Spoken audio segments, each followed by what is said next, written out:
Hey podcast, just before we get you to this episode, I wanted to invite you to join us at pageantlaunch.com. We are starting the world's first dedicated pageant review site, and we want you to join our launch team. All you need to do is put in your email address. It's completely free. We are looking to make the pageant industry safe, transparent, and fair, and we'd love your input on how to do that. So head over to pageantlaunch.com, whack in your email address, and let's get you to this episode. Hi, my name is Marisa Paige Butler. I am Miss Maine Earth 2020, and this is my interview with the Pageant Project.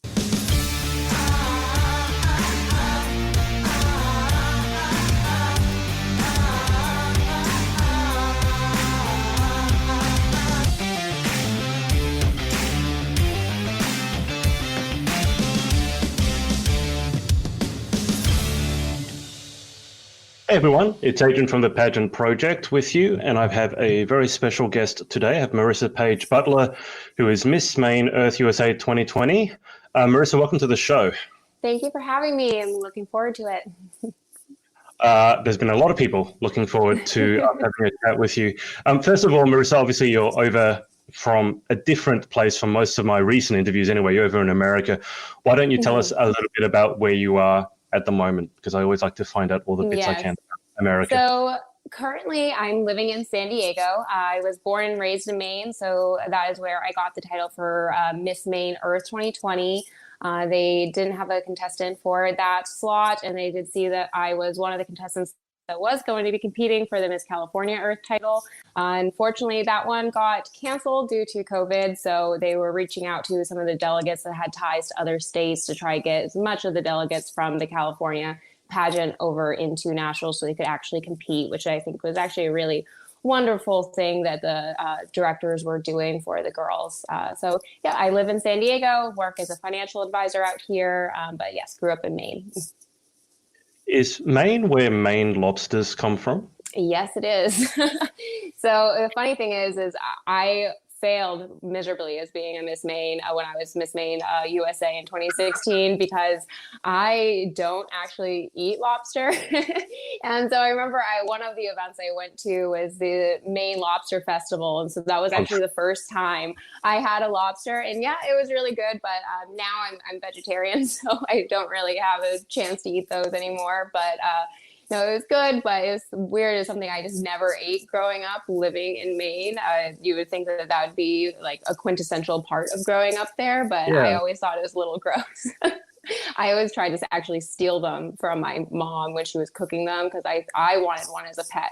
I always thought that they were really cool, and I hated the way they were cooked. So I would steal them out of like my mom's like kitchen and like go play with them for a few hours. And my mom would come and take my friend away and boil it, unfortunately.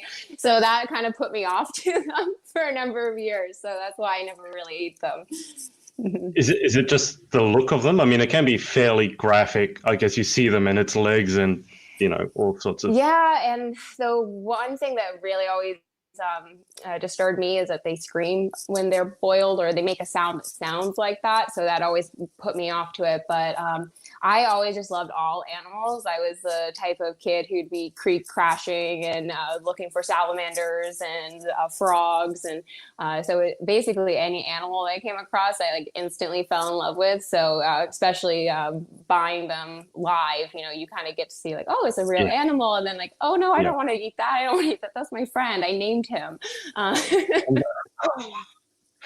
I understand where you're coming from with I'm not a vegetarian now, but I was vegan actually for a period of about a year. And when I went to America, I was excited to try lobster. It was one of the only things that I knew when I went to America. I wanted to try lobster. I got it fresh, live, as you said, and I knew I had to boil it, but I don't like throwing them in when they're live. So I thought, okay, I'm going to do the humane thing and kill it first. And this involved a very large cleaver that I put through its head. And it made that noise that you're talking about. It's very real. I can't describe it. I don't know how they make it, but it made that horrific noise. And I had the knife, and I hit it too hard because I was nervous. I never killed anything before. I never want to kill anything again. And it got stuck in the chopping board underneath. So that was I never want to do that again. Yeah, I understand that completely. I would be traumatized if I had to do that. I can't remember. I think it Mhm. might have been Paul McCartney said if slaughterhouses had glass walls and everyone would be vegetarian, and I Mhm. do think that would be Mhm. true. Guys watching, if you have any questions for Marisa, just type them in the comments. As most of you will know, got a bunch of people jumping on. I don't know how many of these are familiar to you. We've got Lauren Yeah. Parkinson has said, Hi, "Hey, Lauren. Oh, Chloe's over in Chloe. Ireland." It said, All the "Hey, girls. Megan." Megan. Lauren has also said that I've had a haircut, which I have had. And she's also said, I used to turn my shoe boxes into like little places to put bugs. So, That's actually funny. Me and my cousin, we used to collect these little tree frogs that would come up in the springtime in Maine, and we put them in these little jars and would go around our neighborhood trying to sell them to our neighbors. We were trying to be little entrepreneurs, and then I remember it was one of our neighbors just like, I'll give you $5 for the whole jar. And I bet you he just let them go in his backyard. Like those poor frogs are going to die on these like 5-year-olds trying to make a buck. So I definitely have done something similar, Lauren. have you continued with the entrepreneurial spirit? So now I actually, yes. So I'm in the beginning stages of launching my own swimwear line. So it's going to be made from sustainable and recycled materials. So all the bathing suits, the plastic component within that material is going to all be sourced from recycled plastic. So I'm getting actually my first samples on Wednesday. So hopefully I Oh, like wow. them. One of them I'm hoping to wear for the prelim for Miss Earth. So I think that'll be really exciting. Not only go representing an environmental organization, but also wearing a bathing suit made from recycled materials. So I think those things kind of go hand in hand. So I'm really excited about the Miss Earth organization because I've always had a real big interest in the environment and animals specifically. And that's where my entrepreneurial side is going, is thinking what are some ways that we can, create a different products, but do it a little bit more responsibly. So I'm really excited for that, but very beginning stages. And I definitely being by myself and this whole quarantine has given me so much more time to dedicate towards that. So this is actually something that I've been planning on doing for a number of years now. And this kind of gave me the push I needed to actually get out there and start putting the groundwork in and actually taking that leap. Because, entering into owning your own business is intimidating, and, it's something that you can easily put off, like, oh, well, I'm not ready yet. Maybe next year, maybe next year. So I think that's one of the graces that we've had as far as this quarantine is there's time that you have to reflect on your life and think, what is it I really want to do? What is it I've been saying I wanted to do forever and haven't had time to do? Well, now you have that time, so you don't have that excuse anymore. So that's actually why I actually transitioned to being vegetarian recently. It was during Oh, wow. Okay. yes. So it's been 2.5 months now. I've been loving it. So I always didn't really eat like meat that often. My mom's a pescatarian, so we kind of grew up around that. But yeah, so it just this time I've had, I've just tried to dedicate towards learning new things, such as new recipes. That way, when I go back to my day-to-day life, I'll already kind of have all those tools needed to carry on these things that I've been wanting to do for a long time. So definitely have been trying to use that time to the best of my ability. Sorry, I'm just putting a couple of banners up. Have you had any difficulties transitioning to being vegetarian? I mean, when I went vegan, I was younger. When you're younger, you're kind of more severe. Like when you decide you're going to go vegetarian, everything just, it's easy. As you get a bit older with the temptations and being locked in quarantine, it's got to be a little bit more difficult. Have you found any part of the transition difficult, or it's been fairly easy? I'd say the thing I was surprised about the most is that I haven't had any cravings for meat. That was something I thought was going to be really hard to get over. But I haven't had any of that. The one thing I did notice is that working out, I was a little bit, had a harder time recovering from my workouts. I was a bit more sore.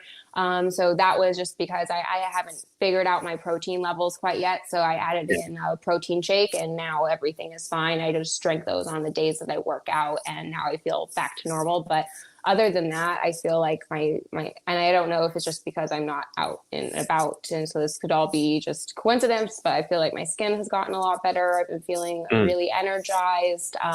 So far everything has been like pretty positive, except for just, like I said, a little bit of extra muscle fatigue, but definitely something that's an easy fix. But we'll see if I end up missing something. If I go home, I'm hoping to go back home to Maine at some point soon, just because I'm still working remotely from home. So being able to spend some time with my family, I don't really get to spend, would be nice. But my family, we do these barbecues basically every single weekend. So I know that will be a hard temptation for sure. My mom always said that the pulled pork has always been like her biggest thing. And then when she smells it, like at our barbecue, she's like, oh, it makes it so hard to just stay on the path. But so at least I'll have my mom there, who also is pescatarian, but so there'll be some options for me, which would be a little bit easier than someone who's going back home to a family that eats all meats, for example. Being vegetarian is difficult at barbecue time. I mean, the pulled pork, I've always said bacon, the smell of bacon frying up for most people is very, very difficult to resist. But I guess at least you're not alone. Marisa, I'm going to ask you more about Miss Earth, obviously, just in a second. But Lauren's asked a question here, which you might as well answer now. I would love to hear about how Marisa won the sports round in Miss World and what it entailed. What training did you do to prepare? So obviously, if people watching don't know, you were Miss Earth USA, Miss Earth America. Miss World. Yeah, Miss World America. Too early in the morning for me, Marisa. So, Lauren's question. So when I went to Miss World, that was really one of my main goals. Going to Miss World was to win the sports challenge. So I was a 3-sport athlete in college. I played soccer, lacrosse, and cheering. Working out and staying active has always been like a really big part of who I am. It just has been one of my major identifiers as being an athlete. So I knew that going into Miss World, since it is more of a humanitarian organization and my advocacy work has always been more environmental, I knew that was really my area of that competition that I could really shine and stand out in. So that was my goal going in, was to win that one. So as far as the actual competition, it starts off with the beep test. So I don't know if you're familiar with it. You start on one side and it beeps. You run to the other side to get there before it beeps again, and it keeps getting progressively faster. Yep. So they did that to narrow it down, because we are separated at Miss World into 3 different groups. So I was on blue group, and that's about 40 girls. And out of those 40 girls, they had to narrow it down to 8 girls who would represent that team within the sports competition. So to even get into the sports competition, you had to be one of the last 8 standing for the beep test. Wow. My cardio was never my strong suit. I was a soccer and lacrosse goalie, so you can imagine it's not much running. You're running up and down the pitch. How can you not have cardio? But goalie is different. Okay. Yes, I had that athletic background, but the more long distance, like continuous running, was never really my strong suit. But I was like, I really got to get past this, because I know the rest of it I'll be fine with. So got through that round. Then the next round was a long jump, and thankfully, actually, my trainer, who I think I kind of luck out a little bit. My trainer is also my boyfriend, so I have a little bit more access to. That makes it cheaper. Yes, more a little affordable. Bit more access to the training that I needed to get ready for this. What was really awesome is that I had never done a long jump in my life, but one of the things that my trainer was working with me on before I had left was actually a very similar motion. So I was like, okay, well, at least I have that. So on that one, I got second place, so the second longest long jump out of the group, and that's including the yellow and red group as well. So overall, right. And then we went on to the sprint. So it's kind of like running the course of a football field, but we were on the beach. So loose sand and sprinting is not necessarily a good mix. I can tell you from personal experience, because that's where I broke my foot. So I broke my foot. Yes, in China. On sand, which is soft. I understand spraining your ankle. That's what it's supposed to strengthen. How did you break your foot? So it was like, so equivalent, like bone on the hand would have been like right about here on the foot. So it Yeah. was like a little bit up higher. And I guess it was just a pressure break. So because I was pressing off too hard Okay. against the sand, something happened. I think there must have been something that there must have been an old injury that must have happened because I can't Yeah. imagine it. I was literally just running. And then all Yeah. of a sudden I Exactly. felt my foot felt really strange. And I thought, maybe I just, sprained my ankle. Like it Hmm. didn't like swell up too bad or anything. I didn't even know my foot was broken until 2.5 or 3 months later because it wasn't getting better. I had returned back to the States. Still was feeling off. So I finally went into the doctor and got an x-ray like, well, yep, you broke your foot. So you're going to have to be in a boot for the next couple months. So that was a funny thing. Dear But me. so after that, obviously, I mean, I was in a lot of pain, but I had already gone through most of it. So they, at that point, asked me if I wanted my alternate because they had a few extra girls within the blue team as alternates in case there were any injuries. And I was like, you know Hmm. what? Our next thing is swimming. Even at worst case, if something's really Yeah. wrong, I'm not putting any weight on it. I've already gotten because I got second place in both the long jump and then the sprints. And I was like, I just need to get like a top 4 or top 5, placement in the swimming, and I could win this. I was like, I'm not going to throw this away. But funny thing is, I'm actually terrified of swimming.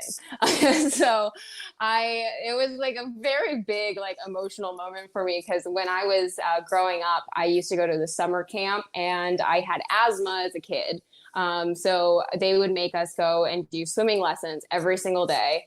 And Hmm. I would have an asthma attack in the water every single day. And you would think after a certain point, they would be like, okay, Marissa, you don't have to do that anymore. Like, Maybe you you don't shouldn't. have to do the Yeah. swimming. Like, just stick to all like the land activities we have for you.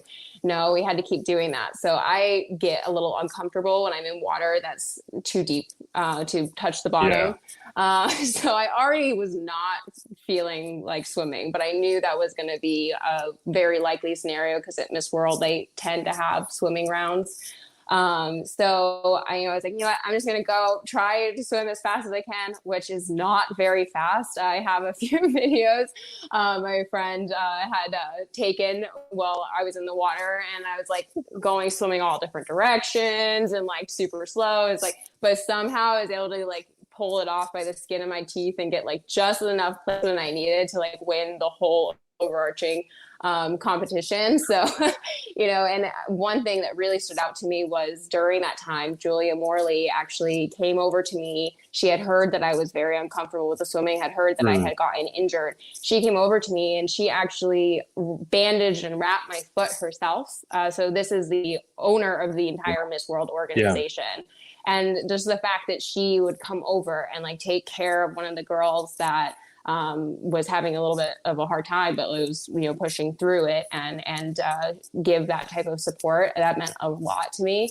So that was a really nice moment that kind of stood out. And for me, I'd say winning the Miss World Sportswoman was, since that was my goal, that was kind of like my winning moment at Miss World. Like that was Hmm. my goal. That was what I wanted to accomplish. And so when they called out USA as the winner, like I started crying. Like all the girls in the blue group completely like surrounded me. I lifted above people's heads and like cheering and chanting. And I think that was honestly one of my favorite all-time wins in any type of pageant or any type of competition throughout the whole course of my life, including any of my sports games, cheering competitions, Hmm. all of it.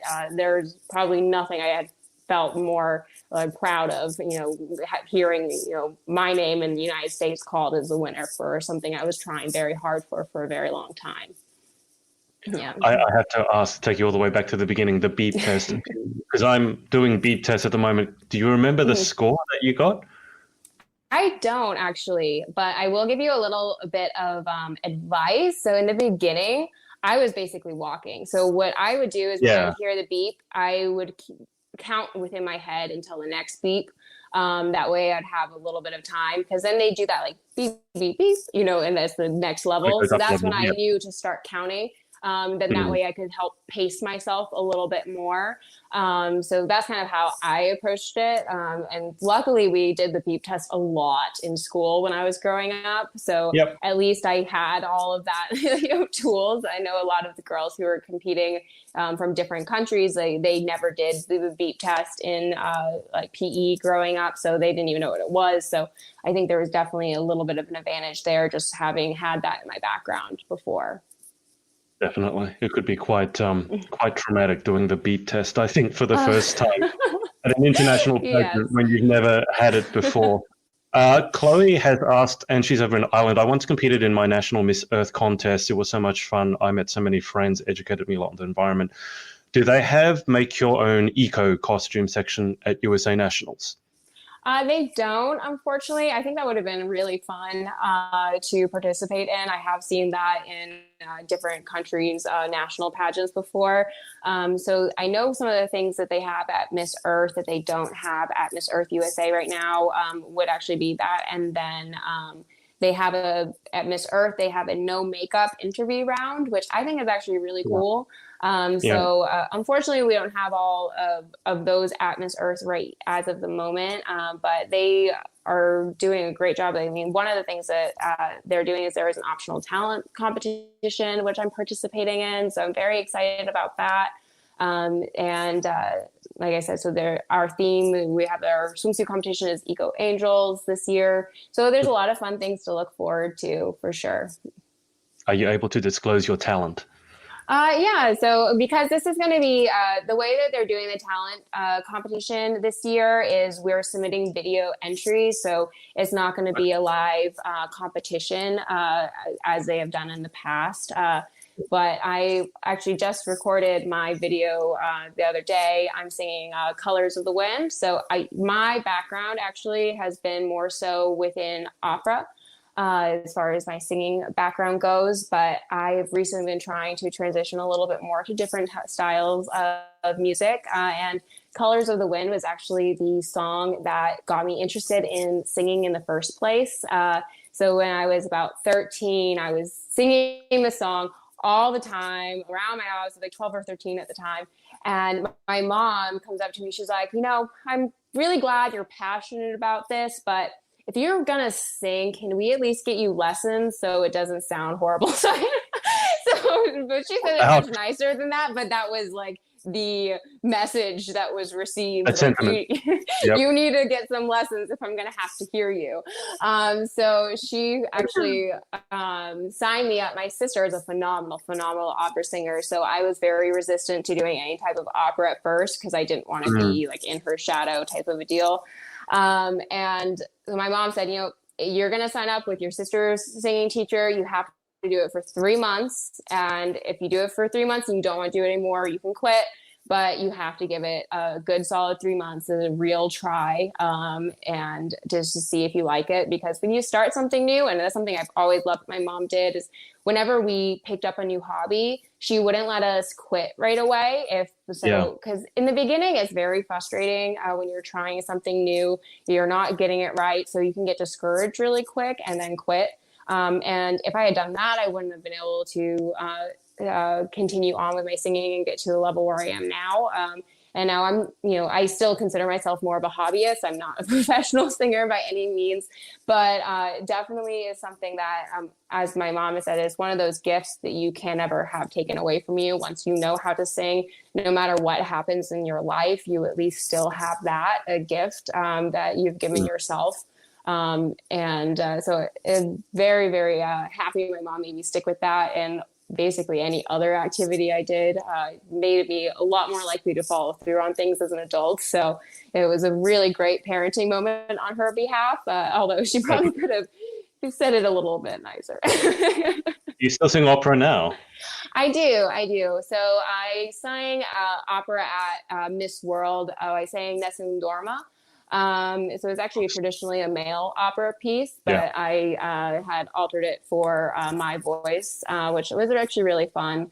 But yeah, I am classified more as like a coloratura soprano, like a light lyric coloratura. So that's more of like the really high, lots of runs type of songs. So I always think they're a lot more fun to sing. Most of the songs I sing are, it's a form of sing laughing. So like the laughing song is one of the ones I did. Prima Donna has a lot of little laughing, like funny things. So it's more of like the comedic light, but very showy type range. And I think that's always been a lot of fun. But it's not something you can necessarily do around a campfire. So when people are like, oh, like, Or sing for karaoke. us, show us, Yeah. let us know what you can do. It's like, one, like you have to warm up a lot before you sing opera, you could hurt your voice. So it's not necessarily something you can just like spit out real quick. So I've been trying to learn my singing teacher refers to my vocal type as either the colored tour opera singer or Disney princess. So that's kind of where I fall in. So Right. I was like, what? I'm just going to run with it. I've always loved Pocahontas was my favorite Disney princess. A lot of that comes from, so I have a little bit of Native American background. It's a very small percent on my mom's side, but it's something I've always been very, very proud of about myself. And something I've always tried to learn a little bit more about. So learn about my history. We were from the Micmacs. It's like so that's part of like Passamaquoddy tribe up in like northern Maine and like northeastern Canada. So Pocahontas was always my favorite because of that. Because growing up, I was always so like, wow, like she's like me, and I thought that was so cool. So I wanted to sing a song that, like I said, it started off my singing career, and it also means a lot to me. And I think it's really timely with the pageant itself. Being an environmental organization, and the song's main focus is about, appreciating the world and people around you. And I think even now with everything going on with the racial issues within the United States, there is a really beautiful line in there. Like, you think the only people who are people are the people who look and think like you. But if you walk the footsteps of a stranger, you'll learn things you never knew. So that part, I think, is very timely with what's going on now. So it's a really good message on multiple platforms. Just on the racial difficulties, I know that the UK has had a lot of them, and even in Australia, we've had a lot of similar issues. It's almost that the racial issues in your country have brought up the racial issues in a lot of other countries, which is a good thing in terms of creating change. From your perspective as a pageant competitor, what do you think pageant girls can do in order to help this situation progress? I know a lot of the girls have sort of been previously holding back, wanting to educate themselves on the matter before they voice their opinion. I think it's a great thing. But I know a lot of them are also afraid to misspeak. So I think from your perspective, what role do you think pageant girls can play in sort of bringing the world back together? Well, I think that one of the very first things you should do, especially if you're not, as a title holder, if you're not a woman of color, and you haven't experienced racism firsthand, to sit down and have conversations with those who do, to make friends with people who don't look like you and learn their stories, learn what their struggles have been. So I found that to be very helpful. I know I had a brief conversation with Mani about that. I've reached out to some of my friends who have experienced those things, because I think the first thing is just understanding how those individuals are feeling in this current climate. And then addition to that, learning as much history as you can, learning about the systematic racism, especially in the United States. I mean, our entire history in the United States was built on the backs of other people. So whether that be with the slave trade within the South, or even bringing over people from China to build our railway systems to get out to the West. I mean, there has just been so much that has been built on the backs of people who are minorities. And then that is very pervasive. It continues on with how our justice system has been created. It continues down to even the school systems that these people are going to.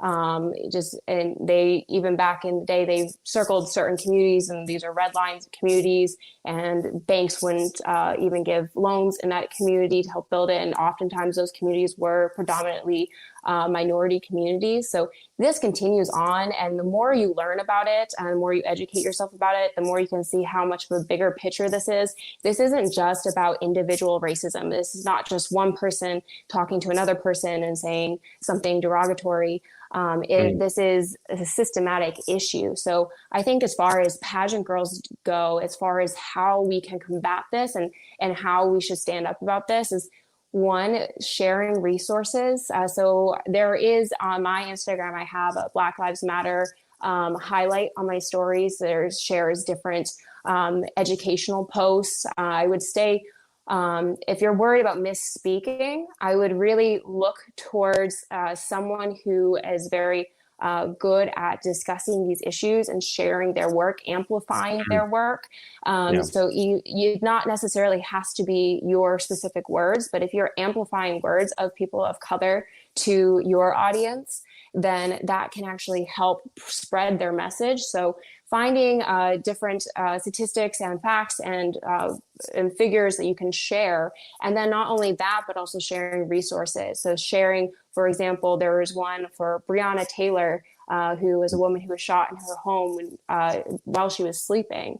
And the police officers still have not been charged in that case. So there is ways that you can help by emailing that police department, emailing that the representatives of that state, and asking for justice. So there's things like that you can share, and information on where to call, who to email. And one thing that you can also do is, I know a lot of us are a little bit apprehensive of actually participating within the protests, just either for your safety from a protest gone wrong or safety from coronavirus. This is still a very real thing within our world right now that we're having to combat. And yes, we want our voices shared, but a lot of people might have an ability to put themselves at risk that way because they might be someone who is more susceptible to catching coronavirus. So find different ways that you can help. There's ways that you can help those organizations, even if you're not the person who is on the front lines walking in those marches. So one thing that I actually did this weekend, yesterday, so I've been leading different trail cleanups across San Diego every Saturday morning. And the one we did yesterday was in Mission Bay. And that was during the same time. There was actually it was a Black Lives Matter / like Pride prayer group that was congregating that day.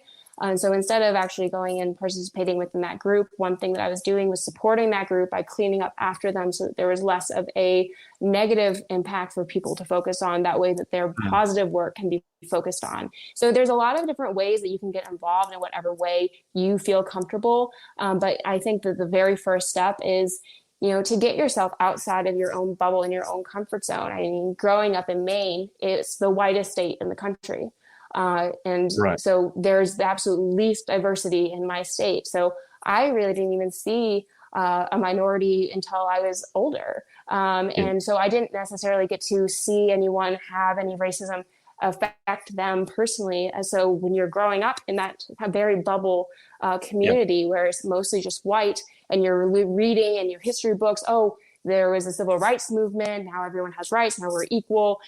Slavery ended. And you're like, yeah, that's all great. That sounds great. There's no such thing as racism anymore. And that's not the case. So you really have to go outside of that bubble and outside that comfort zone, which is why I think traveling is so important for young people. And that's something that I've noticed that in when I was studying abroad in the UK and meeting my friends who grew up in Europe versus the people who grew up in the United States, there's this so many more young people in Europe travel simply because the states. So, I mean, with our states, they're about the size of countries. So, you might travel a lot within the states, but as far as culturally, there's not as much differences. There are some differences between states, but it's not as much as in between different countries. So I feel like there is almost an advantage for people who have grown up in Europe for being able to be exposed to not only more diversity, but also more ideals, more cultures, and it gives them a little bit more of an ability to be able to understand what other people are going through because they've had personal experience and have seen that firsthand. So one thing I'd really suggest for any of my United States pageant girls is travel as much as you can and try to make friends with people of all walks of life, have conversations with people of all walks of life, because the more you can relate to someone on a personal level, the more empathy you can have for them. And then the Yeah. more you'll be willing to do that hard work as far as researching and challenging your own preconceived notions and really trying to break that barrier. So that's definitely something that I think is one of the first steps, is just reaching out and listening to the people who is most affected by what is going on currently. It's really interesting you say that, because I often Mm-hmm. say that you need to deliberately seek out opinions that are different to your Mm-hmm. own, so that you can broaden your horizons. So it's very similar to traveling, because that's what you do when you go to another country. Mm-hmm. It's interesting you say that, because I've noticed that from America, that the Americans that I've met who've traveled a lot overseas seem to have a very different perspective than the ones who haven't. Mm-hmm. I don't think that's just in America. I think that's anyone. If you haven't Mm-hmm. been exposed to other cultures, I think there's always a piece of you that's missing. So I take your Mm-hmm. point about widening your perspective. We'll just quickly go through these comments. So Lauren has said that she loves long jump. She's very sporty, um, and that she was once rescued by a lifeguard. Chloe has said that she still has nightmares about the beach at school. And Lauren asked what your talent was, which we've covered. Uh, we should. I want to delve more into Miss Earth, and Perfect. obviously you're passionate about the environment. You've mentioned you recently transitioned into being a vegetarian, Mm-hmm. and Danielle Latimer is one of your friends, and she's the one Yes. that suggested that I interview you. And I know that you know her well, and that she's similar to Mm-hmm. yourself. She's a vegetarian. So, can you tell Sometimes a us vegan. more? Yeah. Well, why don't you tell us about how you met Danielle first? Let's segregate. Yeah, of course. This must be a Um, story in itself. So it was actually a really funny story. So I was applying to study abroad in London at the same time as I was selling multiple dresses online. And Danielle messaged me. She's like, "Oh, I really love this dress. I know you said you had free shipping within the US. Well, what about to the UK?" I was like, "Well, where do you live? I'm going to be there soon." And I was like, maybe I could just bring it with me. But I ended up shipping it over beforehand because her pageant was going to occur before Mm-hmm. I would have been studying there, because I was starting in January. And this was the summertime that we had corresponded. Yeah. And I actually got my acceptance letter to King's College for my study abroad the day after she initially messaged me. And I was like, you know what? I'll cover the shipping if you take me around when I get to the UK and show me the ropes.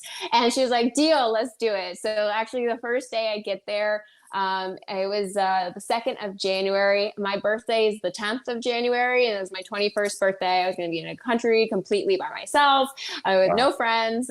So Danielle actually threw together a birthday party for me with a bunch of people I didn't know. But it was all of her friends, and they came out and celebrated with me. And actually, I am still keeping contact with a lot of them today. We follow each other, still and comment. And whenever I go over, I try to visit them. But Danielle, she just became such like a quick friend for me. It's weird. Like I don't know. I feel like it doesn't happen very often where the second you meet someone, like, wow, this person's going to be in my life for the rest of my life. Like they're going to be my best friend. And Yeah. Danielle is definitely one of those girls. She's going to be in my bridal party when I get married someday, type of deal. So it's very, it was really nice to just see how like welcoming she was of me. And that made my time in London so much more enjoyable, because I had this great group of friends that I was able to spend time with and explore the city, and especially having a native Londoner showing me Native, around. very native. Yep. Yeah, I got such a better experience, I feel, than most people going, because you really Mm, don't get to know a community until you are taken around by a local, in my opinion. exactly. And so everyone's like, "Oh, the food in London's not that great." I was like, "Well, you didn't have Danielle showing you where to eat." So, no, it was great. No, Danielle is amazing. She was actually supposed to come over here earlier on this Good year. talent. But yeah, Mm. but unfortunately, obviously, all those plans have been canceled. So hopefully, she can come out here next year and everything's back to normal. But yeah, it was wonderful. So yeah, selling a pageant dress got me a friend for life. So that was a pretty good deal on my end. How's your Cockney? Oh, bad. Hers is Do you great. remember? Were you exposed to any of it? What? Were you exposed to any?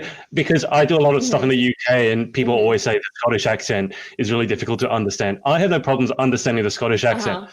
I cannot, to this day, understand Cockney phrases. Do you understand any of them? So as far as phrases, I don't know if I know any off the top of my head, but yeah, I Apples heard and some. pears. I what? Apples and pears. No, I don't know if I've heard that one. So I That's, probably oh, wasn't that's the exposed to it as pears. much. Um, but I will say the one that was always the hardest for me was the thick Irish accent, which is kind of funny because my family is Irish. Yeah. But for some reason, anytime I was out in like a pub or something when I was in London, I'd always have like this very drunk Irish man talking to me, and like He's it Irish. happened everywhere I went. It was just I always ended up talking to an Irish bloke, and I was always like, "What? Wait, what? Can you repeat that? What?" So it was great though because I got a little bit of practice understanding Right. that accent. So now I can understand it no problem. It just takes me a few minutes. But when I went over, I actually went to Ireland in 2018 for a trip when I was Miss World. Actually, it was 2019, but when I was for Miss World America, our fitness wear sponsor was Mhm. R&R Fits was located in Ireland, so they had a trip for us to All go right. out there, which was really amazing. So I'm glad I had a little bit of exposure to the Irish accent because the owner of the organization had the thickest Irish accent. Like, except no, I will say his brother had a way thicker accent than he did, but he had a very thick accent. So I'm glad I got a little bit of an exposure to that. But that trip was amazing just because my family, like I said, my dad's side is Irish. And so the Butlers actually were the owners of the Kilkenny Castle in Ireland for like, I think it was like 500 years. And so Oh, though wow. where my family comes from, so these are the Butlers we were Yeah. related to, the Butler's coat of arms is three wine glasses. And the reason for that is because the Butler was essentially the person who would pour wine for the king. And Mm. so I learned a little bit more of my family history there, which was awesome. So they actually were in charge of and got profit from all wine that entered and exited the shores of Ireland during that period as part of being Wow. the owners of the Kilkenny Castle. That was a Yeah. gift they were given by the king. So that's actually where, my family came from. Is a little bit of history. So it was really cool to get to know that. So I'm really glad I could understand the accent at that point, or all that information would have just whizzed over my head. Can you do an Irish accent at all? No, I'm so bad at that. So the only accents I really can do is when I'm singing. So the best you'll get is as far as like a Cockney accent is like if I'm singing a little Eliza Doolittle, and like I don't even know if I want to do it, but it's like one of the first songs I had to sing was "All I Want Is a Room Somewhere." It was that one, and I was like, I remember my singing teacher being like, "You should never do accents." So I really try to not do any type of accents, but it is a little bit easier, I find, singing for me than it is talking, just because I sing in different languages all the time, so I kind of have to switch my dialect anyways. But yeah, no, I'm horrible at accents. I think the only like British accent I have ever done is like quoting Harry Potter. Like, I'm surprised you struggled with the Irish accent more so than the Scottish. Although, were you exposed to the Scottish accent at all?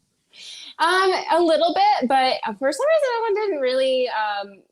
It wasn't as hard for me to understand. Yeah. I don't know why. I know for a lot of people it is, but it was always the Irish accent that I had the hardest time with. I actually remember my favorite story I got from, and we'll do a little divergent tangent story. My favorite drunk Irishman story I've ever had was he took probably about like a half an hour to tell the story, but I'll sum it up. So he was on his bachelor party. So I think they call it a stag party over there. Yeah. So he was telling the story about how he proposed to his now fiance. He was like, well, I took her on this romantic trip down to Spain, and we went out onto the dock. So looking over the ocean, over the sunset, I got down on one knee, and she said yes. And he's like, but if you ask for her side of the story, he took me out to a dock. I can't swim, and he was between me and the land, so I had no other choice but to say yes to this guy. But that whole story took probably like a half an hour for him to tell me, because I had to say what so many times. I hate having to do that. I hate having to ask people to repeat themselves. So I've been trying very, very hard to understand accents going forward. But like I said, growing up in Maine, I didn't have much exposure to any of that. Well, it's very dangerous to just nod and agree with something when you don't know what has been said. So as annoying as it is to ask what 1,000 times, I think it's worth to just say yes when you have no idea what's being said. I do love the Irish people. We have St. Patrick's Day here, obviously, and we've got a large Irish community, and it's a massive, massive thing. There isn't much sobriety during that day. There was endless Guinness on tap, and that was my first exposure to the Irish community. I describe them as the most aggressively friendly people you'll ever meet. Yes, 100%. Insist on you dancing, insist on you having fun, and if you don't, they'll grab you and they will make you have fun. I was and the funny thing is, I always had it was always a fun interaction because I don't drink alcohol. So trying to explain that to them was always a bit of a struggle. I wouldn't understand that. Have a Guinness. So I actually, out of anything that I would drink, I actually don't mind a Guinness. I learned how to properly pour Guinness from one of the oldest thatch roof pubs in Ireland, the owner himself. Wow. So I think that was really cool. But yeah, no, I don't drink alcohol, so you can imagine what our banter back and forth was like when they found that out. Sober American from Maine and a drunk Irish. Yeah, that would be hilarious just to watch on the outside. What's the secret to pouring a Guinness? There aren't many people who know this. So what's the secret to pouring a Guinness? So he showed me that on an actual Guinness pint, there is a little part within the logo that you fill it up and then you start tipping it back. So it's tipped kind of sideways while you're filling it, and then slowly tip it straight. But it's after you get to a certain level. I think it's like where like the G is on the Guinness. I can't remember perfectly, but he did show me at that point, and it was fun. So I got to not only pour a round of Guinness for everyone in the pub, which was about like 20 people. So I got some practice for sure. And then of course they, like you said, very aggressively friendly. They're like, oh, you sing opera? Sing for us right now. So I had to like, and I won't take no. No taking no for an answer. So I had a little mini concert in this really old fashioned Irish pub, which I think was like one of my favorite parts about the trip. But yeah, definitely such a friendly, amazing group of people. Every single person I met in Ireland was just so sweet and genuine. So been a lot of fun and very boisterous. It must have been so fascinating going through adventures like that and not drinking alcohol. I remember them. Well, yeah, they may not, but you go, I remember you. That is helpful that you can remember them. Chloe, as I said, is from Ireland, so if she can't even understand them, and she said, yeah, come back to Ireland. When Corona is all over, so many of us had travel plans and we can't act on any of them now. Marisa, I normally lead the interview with this, but I didn't get a chance to ask you. So I'll ask you now, can you tell us just briefly about how you got involved in pageantry in the first place, obviously leading through to your current position as Miss Maine Earth? So when I was actually doing my senior photos for when I was graduating high school, the photographer I had used was actually the photographer for the Miss Maine USA pageant, and she suggested that I did the Teen USA pageant. So I competed for Miss Maine Teen USA 2012 and got first runner-up. And that was my real first exposure to pageants. Going into it, I was like, oh, it's like all those like kind of airheady girls who just are like pretty and like walking around. Like Like, and I, at the time, like I said, I was a 3-sport athlete, and in high school, I was a super nerd. Like I graduated top 10 in my class, like took all AP classes, and I was like, oh yeah, well, this will be cakewalk, I went in, and then I was like, wait, like every single one of these girls is like super accomplished, so well spoken, and like I didn't know anything about hair or makeup. I was a super tomboy, so like I'd never worn a dress, never worn heels, and I was like, wow, I'm really way in over my head. But I remember the one thing that really stood out to me was the reigning title holders at the time. Just the way that they spoke and the way that they carried themselves. It was just, there was so much poise and grace. And I remember thinking, I really want to be able to be that type of person that can enter into a room and people feel that way about me. I thought that that was such an amazing gift that they had received by being title holders, and that personal growth and development. So what kind of started off as me just, wanting to try something new and be fun, turned into a real path for me about personal development. And a big component of that was actually making friends with other women who are doing similar things within their community. So as you can imagine, being a young person who doesn't drink alcohol is a little bit harder for me to make friends, because especially in the United States, like it is very much part of the social culture of going out and getting to know people. So since I didn't participate in that, and then also with my family life growing up, I didn't have a really easy time making friends when I was young, just because my family went through a lot of personal and traumas with my older sisters, and that kind of isolated my family a lot. So when I was about 5, this all had happened. So right as I was first learning how to interact with others, how to make friends, my family really shut down and became a very like tight knit group, and didn't really venture out past our family during that whole time of healing. So for me, I finally had a place where I started to be able to make friends, and I started to be able to find people who I could really relate to.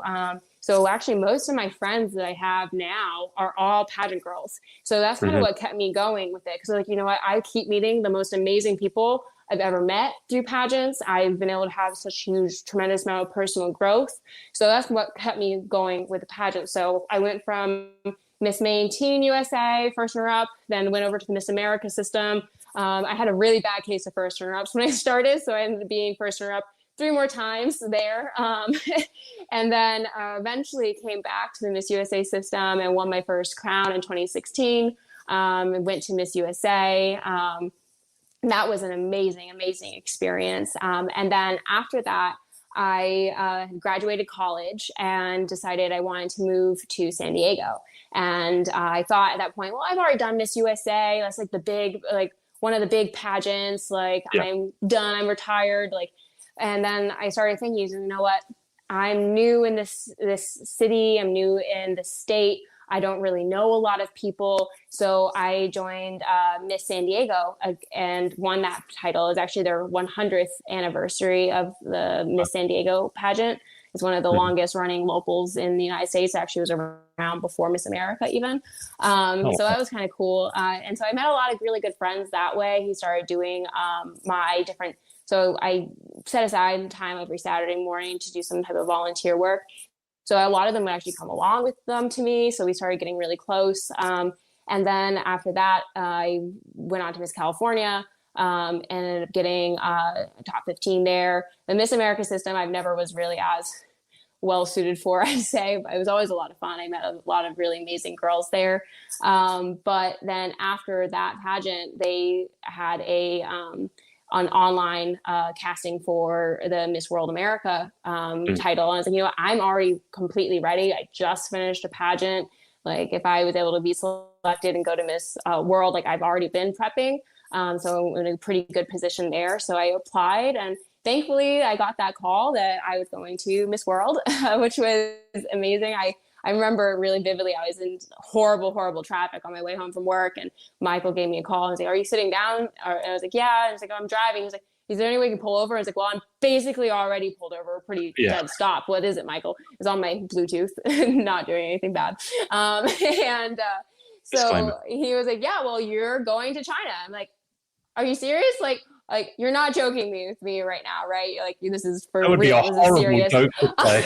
Well, Just like kidding. honestly, I had such like it felt like it. There's no way it could have been real for me, you know, because I was like, I had submitted. I kept putting off and putting off submitting the application. I submitted it pretty last minute to them because I just didn't think that like I would have been picked. But I thought that it was just such an amazing opportunity to have, and then being able to go to Miss World and then meeting all the girls there, that was probably the most life-changing moment of my life. Just, I mean, you're there for over a month in a different country, being able to go to Sanya. So Sanya is like the Hawaii of China. It's like a Wow. island off of the mainland that's a little bit more tropical, more of like their vacation destination. So that was a lot of fun. It's super beautiful, and all the people were so welcoming, so nice. And being able to meet all those girls, talk about going from like no diversity in your life to like every single country and is being represented. Like there's every single different ethnicity, every single different type of language and dialect being spoken. And that was such a life-changing moment for me. And I remember there was some of my favorite highlights from Miss World. One, I was over there during Thanksgiving. So obviously the United States is the only place that celebrates Thanksgiving. So but for me, with my family, is one of the holidays that my family celebrates that means a lot personally to me. Is my favorite one with my family. So that will be actually a hard one for me with the vegetarian thing, giving up Thanksgiving traditional. So I was feeling really down the days leading up to Thanksgiving, and Vanessa had noticed that I was not really myself, and she was kind of prideful. She said, "So what's wrong? What's going on? Like, why are you upset?" And I explained it to her. I was like, "I'm just really missing my family. It's been a few years since I've spent Thanksgiving with them since I moved to San Diego. And now I'm not even celebrating it at all. I'm in a different country, you know?" Yeah. And then she was like, "You know what, after rehearsals, come over to my hotel room. We'll just hang out and have a good time." And so I show up, and then all of a sudden 20 girls burst out of her closet and like, "Surprise, happy Thanksgiving." And like they all brought like a smorgasbord of like different snacks they had like hidden in their rooms, and like they were like, we couldn't get a turkey, but we got Miss Turkey. I hope that's okay.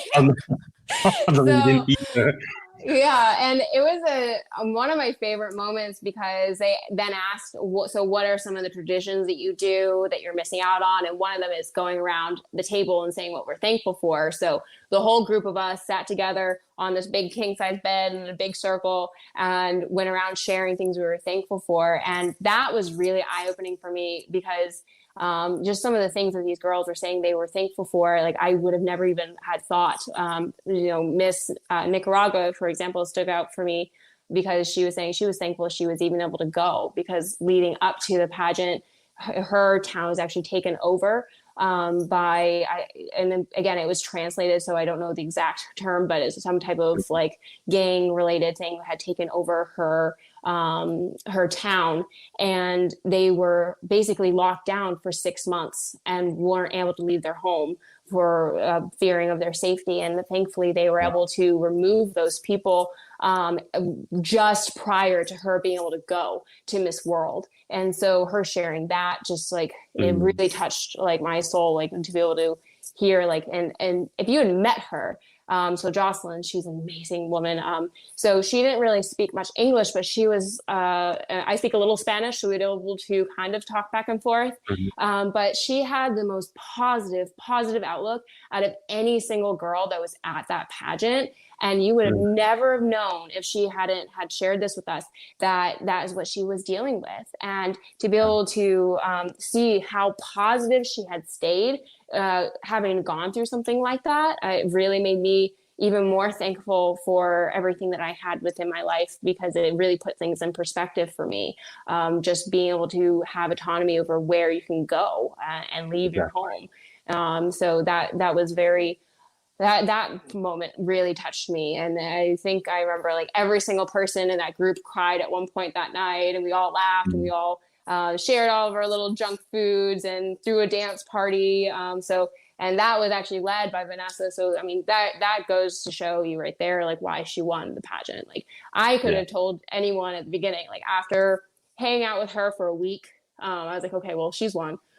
So at least for me, like I was like, you know what, I'm team Vanessa all the way. So actually that reaction after she won, so like you can kind of see in the background of when she's announced, she's like, oh my God, like, and the way the stage was set up is they actually had all the contestants on the stage at the same time. Me and Venezuela, and then I think it was Peru, one other girl within the America system was like right behind, within the America group, was right behind Vanessa when she won, and we were all like, ah!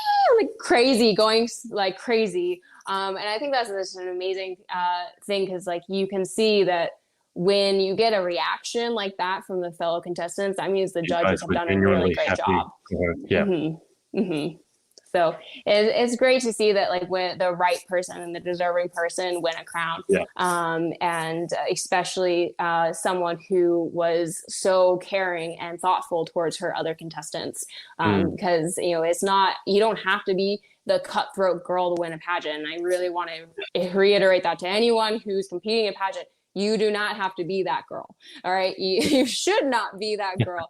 You should be the girl that's helping everyone else out with their lashes, who's helping everyone else zip up their dress. Like I zipped up Vanessa's dress before she went out and won Miss World, and I'll be able to say, hey, I helped. So, so being that person, not only like, there's only one crown, but there's a million friends for you to make along the way within pageants. And I honestly think that the people I've met, the people who've come into my life through pageants, have been the biggest gift that I've received, far more than any crown or sash. It's really been the people and how they've changed my life and my perspective.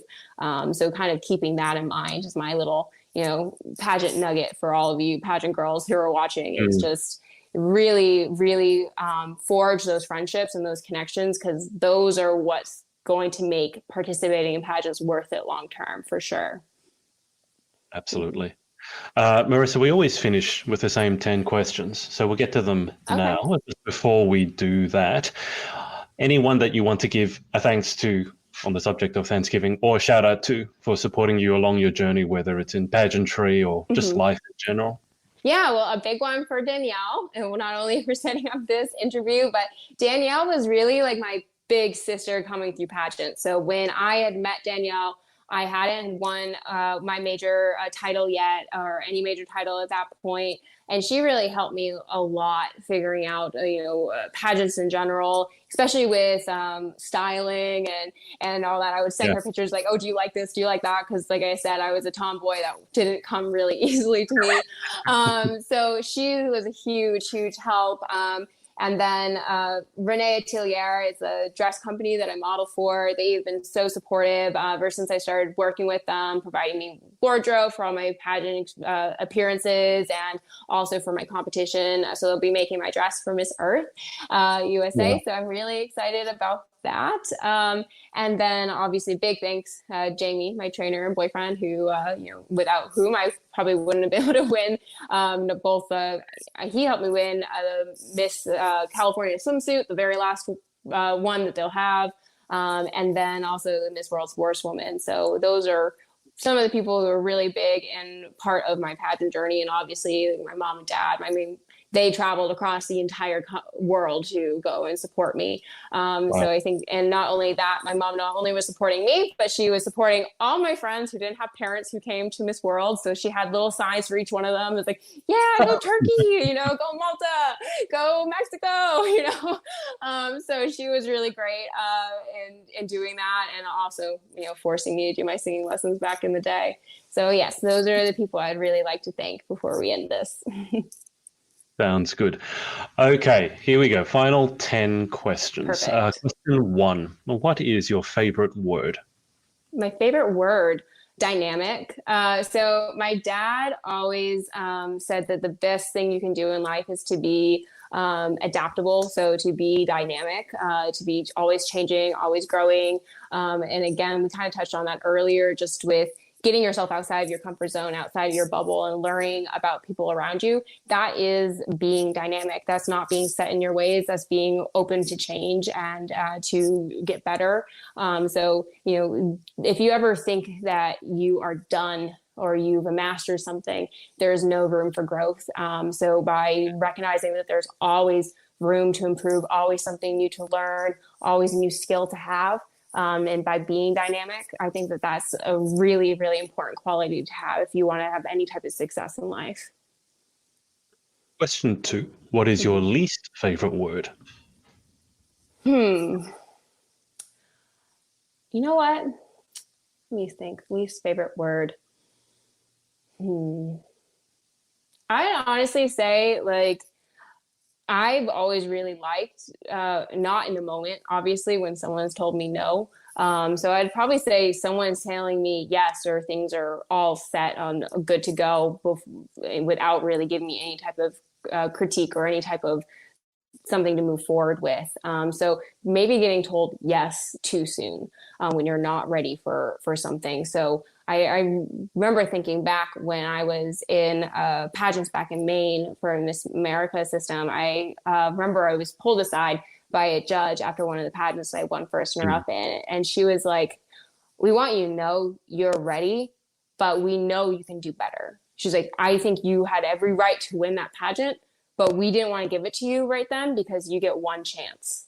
And we want you to be able to have your best chance." So her actually saying no to me, even when it was something I might have deserved at that point, just because she knew there was so much more growth for me to have had. So by her not saying yes prematurely, I think that really set me up on a trajectory where I started really trying a lot more and really doing more self-analyzation and more personal growth, because I feel as if I had won that pageant back then and went to Miss America, that I probably wouldn't have continued with pageants. And then I would have missed out on, meeting Danielle. I would have missed out on meeting Vanessa. I would have missed out on meeting Lexi and all these other amazing women that are in my life because of pageants, because I might have finished it too soon. So being told yes prematurely would probably be what I'd say is my least favorite. That's unusual, only in that most girls' answer for that is often no. So I think it's the first time I've had yes for that, but I can understand your reasoning behind it. Question 3, in life, what gets you excited? What turns you on? So I really love to have a goal. So I'm pretty sure you can kind of get a sense of that just by talking to me. But I've always loved having like an end goal, some type of deadline that I have to meet. So when I have that, that's why pageants have always worked really well for me. Not only am I preparing for the pageant, but it gets me motivated. It gets me really like amped up in my life, because I know I have this end goal that I'm working towards, and something that I can have a physical like representation of my work at the end of it. So, I mean, growing up, like I saved every award that I ever got. I saved like any piece of paper that was an award, any type of physical award. Like my whole walls like at home was just filled with like awards. And it was because, that was me being like, I accomplished something. It was, so I think that was something that really motivated me, but intrinsically, it was mostly because I work better when I have structure and I have a type of schedule within my life. So time management is amazing, but if you don't have something to crunch it with, like an actual definitive end time, then it doesn't necessarily do much. Like you need to be able to have a start and a finish to your goal. So like setting SMART goals, specific, measurable, realistic, attainable, and timely. So timely piece is a really big part of that. So by having definitive deadlines, that is always going to be the way to get me to work best. So that's why I like my job. My job being a financial advisor, everything is very quick, fast paced. Like if there's an order that needs to place exactly right then. It's very quick, task oriented type of work. So that's kind of why I fell into that type of field. So definitely deadlines and timelines are something that gets me super excited in life. Have you still kept all your awards and things like that? Because I got to imagine you'd need a room for this stuff.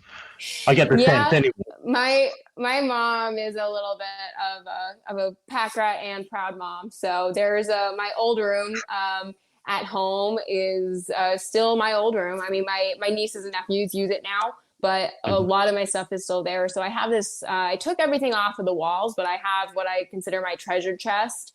It's this giant, big, like almost like a briefcase type thing that I put everything into. So that's all still there. Then also my mom had taken the giant big posters from both when I was Miss Maine and then also Miss World America. So there's two giant life-size posters of me in my bedroom at home in Maine. It's very weird when I go home and I'm staying there because my sisters always joke, it's like you died, Marissa. Like our whole house is I was just going to like say it's a bit like a pictures of shrine. you. It's like a shrine. And Yeah. it's so funny. Like you go in, you would think my mom only had one daughter. Like there's no pictures of my other sisters anywhere, so to speak. And it's just like every room, Marissa, Marissa, Marissa. And it's like, she's like, well, I miss you. I see the other ones all the time. And so they joke that they're going to make like some type of like funny photo, like instead of it being serious, but get it blown up really big. So my mom's like, well, Marissa, does all those like photo shoots and she sends me prints and like, so, if you sent me prints, I'd put them up. And so they're trying to do some type of funny, like joke photo that they can blow up for my mom. Be like, well, here, put this on your mantle now. And it's going to be someone that she probably won't want to put up. So that's going to be like the joke. But yeah, I definitely got a little bit of flack from my sisters because I'm one of three girls. And then we also had a foster sister growing up, so like really one of four. So to be the only one who has pictures up in our house, I feel kind of bad. But hey, that's not my mom, not me. Dear me. Sibling rivalry. Okay, question 4.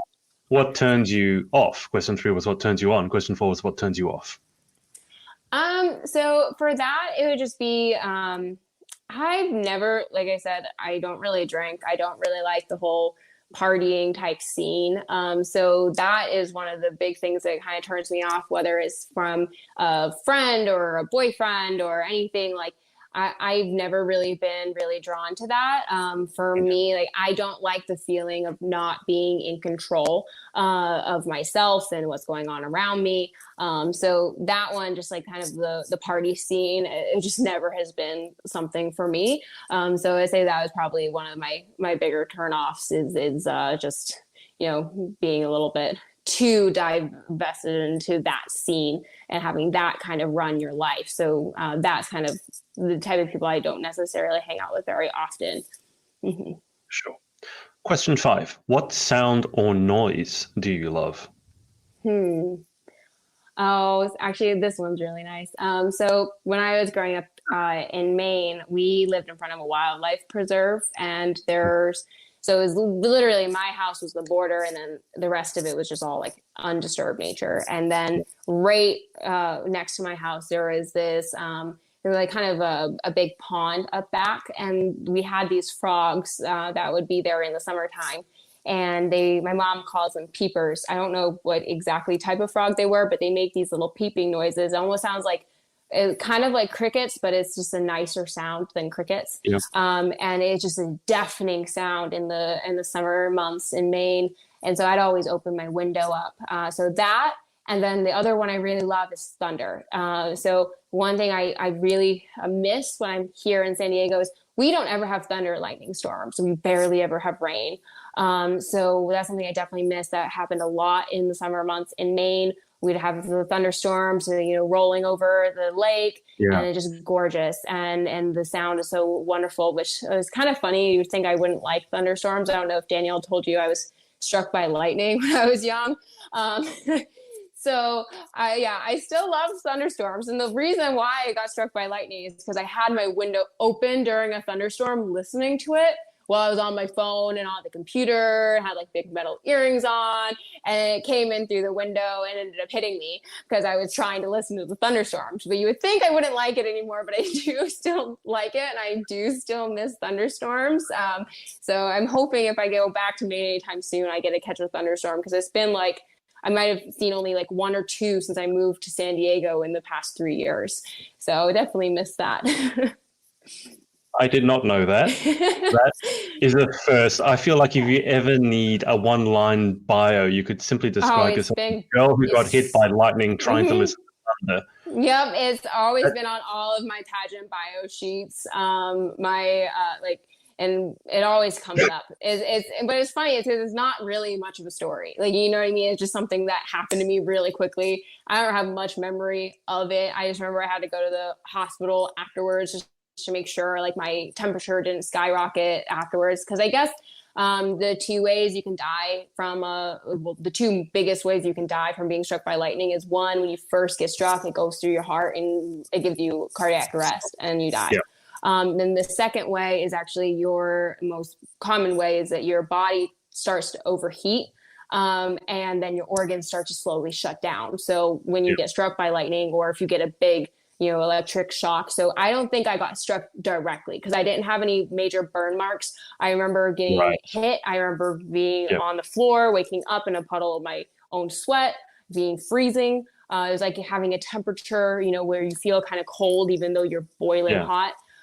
So that was kind of what I remembered. But the doctors, from what they looked at, they're like, we don't think you were directly hit, but we definitely got, some juice going through you for sure.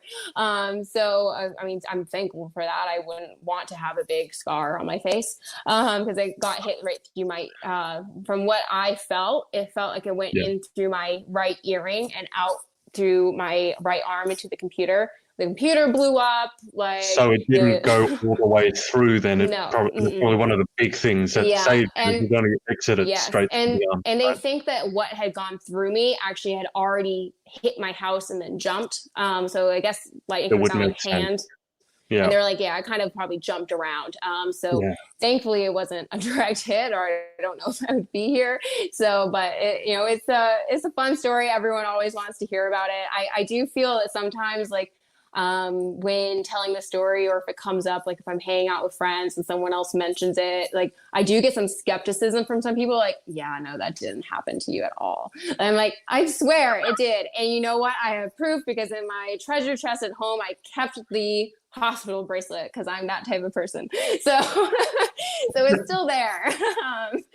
But yeah, and I remember my computer teacher, I think it was like 6th grade, because I was in a computer class in middle school. And I remember my computer teacher made a big stink about it when I got back into school. And it was like, this is why you don't go on the computer during a thunderstorm. So I was made an example of. I was going to say, it's like the equivalent of the dog ate my homework excuse. It's like I was doing homework on the computer, then I got hit by lightning. Like, yeah, right. Yeah. I definitely have had that reaction from some people, but I know what happened. I feel like you should have been left with some sort of superpower. It sounds like a superhero, like a superhero origin story, getting hit by lightning. I do kind of joke about that. So right after that, I started needing glasses. Granted, everyone in my family needs glasses, but it was right after that. And then also at the same time that I started needing glasses, I started doing way better in school. I think it's probably because now I could see the board, but I like to say it's because I got struck by lightning and got super brain power and could be super smart at that point. So because my grades from I was always a good student, but I'd say after the beginning of middle school in 6th grade, that's when I started becoming that super nerd that I was telling you about earlier. So yeah, I joked that it gave me super brain powers for at least a couple of years. That's amazing. I've never interviewed someone who got struck by lightning, so and was left more. I met a couple people. Yeah, I've actually met a couple people. There was actually a guy in high school that I became friends with because we found out we both were struck by lightning. We were on the same cheer team. Yeah. So it was fun. You definitely, when you do meet someone else who has this real quick friendship type of a deal, because you're like, oh my God, no one believes me. No one believes me either. But it happens. I'm still. You got hit. You don't remember anything, so you just got. I remember it almost feel like it hit me in slow motion. I remember looking out my window and seeing a bright light, and then I remember waking up in a different room in a puddle of my own sweat. My sister had actually gone into the room and saw like the computer was all messed up. So she, tried to get me away from the electronics, move me into like our dining room. And went and unplugged like all the different electronics in our house. And the one thing I thought was really cool that I do remember, because by the time I came to, and when my sister found out like I was fine, she was like, you have to see this. Like, I unplugged the TV. We had a big box TV. When she unplugged it, it continued to play for like an hour. You could change because it was one of the antenna TVs, so you could change the channel. You could change the volume. You could watch the TV. And then the second it died and stopped working, like it just never worked again. We couldn't get to work again. Even my uncle who fixed TVs couldn't fix it. It was just trashed at that point. But I thought that was really weird that it just had so much electricity go through it that it was able to remain on with it unplugged for an extended period of time. So that was one thing I do remember. And I remember being having to stay overnight in the hospital, but it wasn't like everything checked out fine with me. Like my temperature wasn't skyrocketing or anything. So they just do that to just monitor just in case. Yeah. Okay. Well, that is one hell of a story. Question 6. What sound or noise do you hate? It's actually funny. My dog has this basket for his toys, and on the outside it has a different material than the inside. If he ever scratches the outside of it, it's like it's almost like the sound on like the chalkboard. It's like this like weird high pitched scratchy sound. I hate it. It's anything that's like those thicker like more like rugged material, and if you scratch it, like that sound, it freaks me out. Freaks me out so bad. Right. Okay. Question 7. If you could have any one superpower, what would you pick and why? I think I should be able to wield lightning, I was going to say, you got that one set. Yeah, just give me all storms powers, But no, I think flying would, like, my real thing would be fun. Like, I mean, who wouldn't want to be able to fly? Then I could go visit Danielle anytime I wanted. Don't have to worry about the airplanes or coronavirus. You just fly home. Just don't fly through a thunderstorm. Yeah, that would be bad. Don't need to take 2 of that one. No. Question 8. What job or occupation other than your own would you most like to attempt? So one thing I've actually been planning on is I would like to become a professor in my later years on in life. So I studied economics in a college, and I would like to continue on with that. So I focused on behavioral economics, and some actually did a little bit of environmental economics as well when I was over in London. But behavioral economics is really cool. It's like a mix between economics and then psychology. So actually most people who have won Nobel Prize in economics have been psychologists. It's not even been economists. So one of the things I'd really like to do is to teach behavioral economics as a professor in the later years of my life. So right now I want to continue working within my field in finance because I always really admired professors who had a full career before coming and teaching us, because I feel like it's a little bit more applicable knowledge that they are giving their students. And I always had a little bit more respect for them just because I knew, like, hey, I'm trying to go out into the world and into the workforce. I'd like to know what that's like. And so to be able to have a professor who's able to articulate that, I always really appreciated. So I'd love to be a professor. I've always wanted to be a teacher. Growing up, I actually wanted to be a history teacher, like a high school history teacher. My dad was like, you know what, can you pick something that might make a little bit more money? So I was like, okay, fine, I'll do this, and then I'll be a professor later on in life. He was like, good, sounds like a plan. So yeah, I'd love to be a teacher. That's something I've always wanted to do. Well, pageantry certainly doesn't make you any money. Pageantry is a very good way of doing the opposite of making any money. I know. Which is funny because my dad always has been so supportive of pageants. Like, out of most like dads, like I think that my dad's always been like one of the more supportive dads within pageantry. He always says, if you can get up on stage in a bikini and heels for the sole purpose of being judged, you should never, ever, ever fear having a conversation with anyone in your life, because that was way harder. So he's always been a super big support. He's come to almost every single one Unfortunately, he won't be able to be at Miss Earth USA because he is one of the people who are a little bit higher risk for coronavirus, having some pre-existing lung conditions. But so this will be one of the first ones he's not going to be able to make it to, unfortunately. But my mom will be there, and I know he'll be watching from home if he can. I'm sure he'll be cheering you on in spirit. Yes. Question 9. What job or occupation other than your own would you definitely not like to attempt? Let me see. I don't know. That was hard. I've spent so much time trying to figure out what I want to do that I don't know if I've really tried to figure out what I don't want to do. I don't know. I think one thing I have kind of shied away from was going into modeling. So I do modeling kind of on the side as more of like a hobby. But the reason why I never really wanted to try that full-fledged as my sole career path is, like I said, I'm very motivated by schedule and like timeline and knowing what I'm going to be doing from day to day.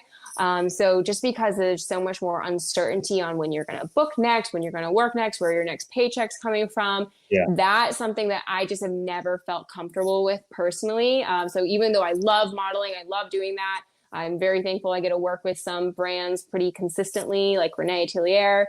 But other than that, I don't think that I would ever be able to pursue that full time just because it doesn't really match up with how I like to view my job, which is something more stable and like that traditional 9-to-5 type of setup. So I can plan my life around that instead of kind of having everything up in the air. Yeah, that makes sense. Okay, final question. If heaven exists, what would you like to hear God say when you arrive at the pearly gates? Hopefully welcome instead of like, okay, bye. Bye, down you go. Yeah.